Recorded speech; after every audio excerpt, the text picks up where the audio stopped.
Border updates, and napaka-social pa nga ng Grand Media Conference ng That Kind of Love nila Barbie Fortesa at David Licauco and Team That Kind of Love. Sa July 10 na yan, 15 cinemas nationwide. Ako excited na lahat. Ayun si Barbie. Oh my God.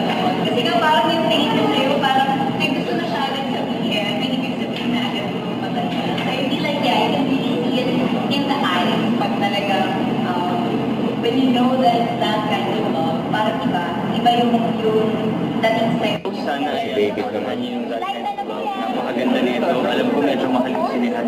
Pero dapat talaga panoorin natin ito dahil napaka-quality. And napakaganda. Please support. Yan, no? Buti na nandyan si Barbie. Hindi. Corner na Miss David ng mga press. Mali mo, magkakanta ka na, hindi ka ako kasama. Yung mga sabi, kasi that's private. Grabe yung mga press na ito. Mga personal. Yeah. It's because you want to protect the girl. Ganun ba yun? Kasi syempre nga may mga fans. Tingin mo ba? Sana sila na ulit sa sarili ko. Yeah, of course. Siguro.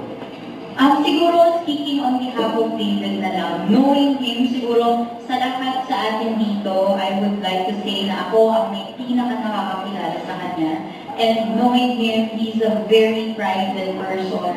So just sitting here in front of all of you is a really big challenge na for David. Diba? So he's not the type of person to open up his personal life to all of you, which we all find very challenging kung tayo man ang tumayo sa kanyang posisyon, hindi ba? So I think we would just like to ask for respect for privacy na lang po for people like David na gustong ihiwalay talaga ang kanyang professional life at talagang mag-bloom ang kanyang career, di ba? Yun. Ganun na si Barbie. Huwag kalimutan mag-subscribe, click ang notification bell for mga update. Ito po ang Nature Reaction Vlog. Bye guys, thank you for watching.